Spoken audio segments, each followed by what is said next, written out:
was devastating. I had a hang gliding accident and could no longer walk. The first wheelchair that I received was about 60 pounds. Life in a wheelchair wasn't the image that I thought of myself. My hopes were shattered, my dreams were gone, and I had to create new ones. I grabbed a couple of friends that were manufacturing hang gliders at the time and said, come on guys, you're gonna make me a wheelchair. You know, I gotta get back into my life. We invented a new type of wheelchair and we called it the Quickie because it was fun. And it had a lot of bolt-on accessories. It had total adjustability. Once you got in it, you didn't want to get out of it. Marilyn Hamilton had made a breakthrough, a wheelchair like none other, for people who longed for independence and the chance to be active and back in the world. I just wanted to figure out how to go back and play tennis and ski and do all the things that I typically did.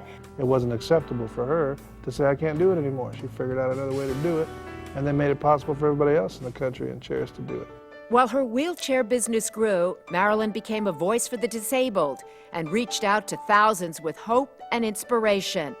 That first year when I got sick, I was lost, you know, until I met Marilyn. And she's like, Cody, are you gonna be pushed around your entire life? You know, what's going on here, girl? You have to get out there, you know, you have to do these things. You know, you have to live your dreams. She was the first, she was a pioneer. She was the face of spinal cord injury that made it acceptable for people to hire us, for us to be out in the world to live in. My take on Marilyn has a little bit to do with wheelchairs, but it has a whole lot to do with attitude and the way you attack life.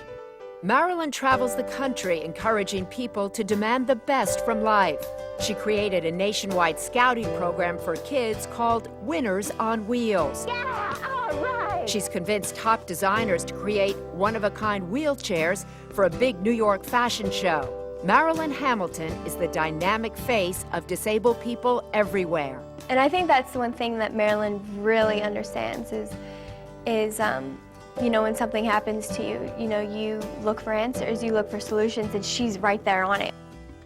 Nobody will ever, there'll never be another Marilyn Hamilton. Hi there, how you doing today?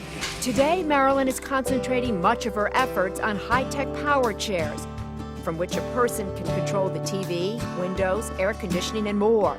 To her, it's all about independence. Independence is a right that everyone deserves to have in their lives. It's something more than just believing, it's really knowing. And really, all it takes is dreaming, and whatever you think about, you can accomplish.